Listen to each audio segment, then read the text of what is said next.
अंतरावर ताठ मानेनं उभा आहे पुरंदर आणि त्याचा जोड किल्ला वज्रगड। बहामनी, बिदरशाही, आदिलशाही असा प्रवास करत ऑक्टोबर 1656 मध्ये हा किल्लेदार महाराजांनी मिळवला। तेव्हा फतेह खान स्वराज्यावर चालून आला। स्वराज्यावरचं पहिलं मोठं आक्रमण पुरंदरगडानं आपल्या रुंद छातीवर झेललं आणि परतवून लावलं। महाराजांना मोठा विजय मिळाला।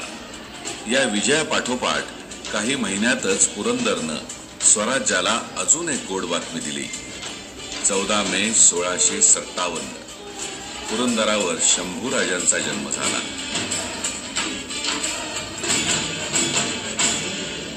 1665 मध्ये महाराजांवर चालून आलेल्या मिर्झा राजा जयसिंग आणि दिलेर खान यांनी पुरंदरचं महत्व जाणून किल्ल्याला वेढा दिला।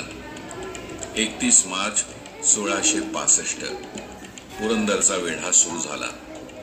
उत्तरेकडून नारायणपूरच्या दिशेनं खुद्द मिर्झा राजे आणि दिलेर खाननं छावणी टाकली, तर पुरंदरच्या पिछाडीवर म्हणजे दक्षिणेकडून दाऊद खान, रायसिंग राठोड, रामसिंग वगैरे मोर्चे लावून बसले।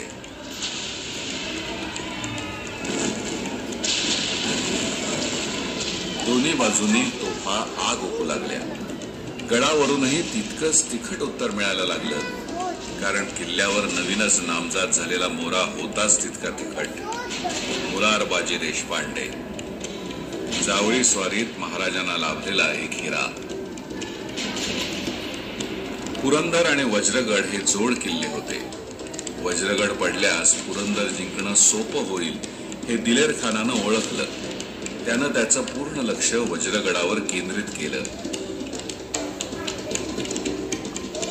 3 प्रचंड तोफा त्यानं वरती चढवायला सुरुवात केली। अब्दुल्ला खान, फतेह लष्कर आणि महेली तिन्ही अगडबंब तोफा प्रत्येकी 3-3 दिवस झगडून एका पाठोपाठ एक करत दिलेर खानला हव्या त्या ठिकाणी पोहोचल्या।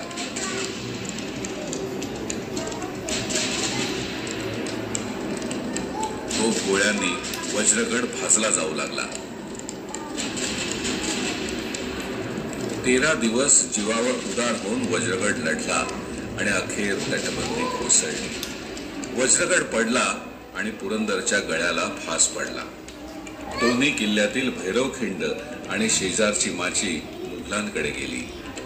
तरी नंतरचा 1.5 महिना पुरंदर दात ओठ खाऊन भांडत होता। मिर्झा राजांनी भैरवखिंडीत धमधमे उभारून पुरंदरच्या सफेद बुर्जावर तोफांचा मारा सुरू केला। सफेद बुर्जाला तडे जाऊ लागले। मराठ्यांचा दारुगोळा दुर्दैवानं याच भागात होता आणि एके दिवशी अपघातानं त्या दारुगोळ्यानं पेट घेतला आणि 80 मराठे त्या प्रचंड स्फोटात मारले गेले।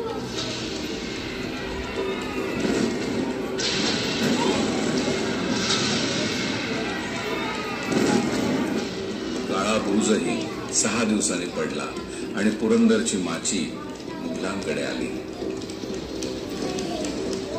हा जिव्हारी लागलेला घाव मुरारबाजींना सहन झाला नाही।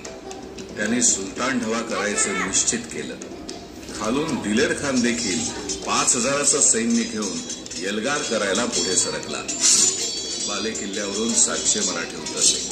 प्रचंड लढाई सुरू झाली। काळ भैरव पुढे सरकत यावा तसे मुरारबाजी पुढे सरकत होते।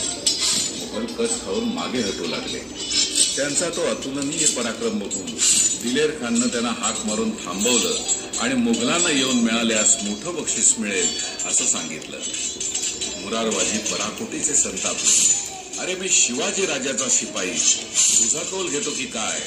चिडलेले मुरारबाजी आता दिलेर खानच्या दिशेने सरकू लागले। अखेर दिलेर खाननं स्वतः बाणानं मुरारबाजींच्या कंठाचा वेध घेतला। मुरारबाजी पडले। मराठ्यांनी माघार घेतली। ते शौर्य पाहून खुद्द दिलेर खानची बोट तोंडात गेली। ये कैसा सिपाही खुदा ने पैदा किया।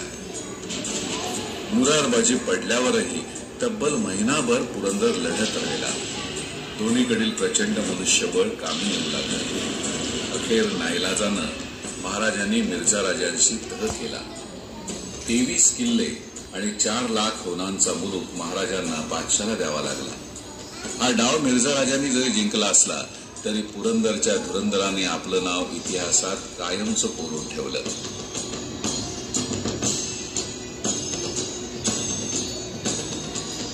आज गडावर पुरंदरेश्वर मंदिर, शेंद्रा बुरुज, पद्मावती तलाव, फते बुरुज, विविध टाकी, दारुगोळा कोठार आणि राजवाड्याचे अवशेष आहेत.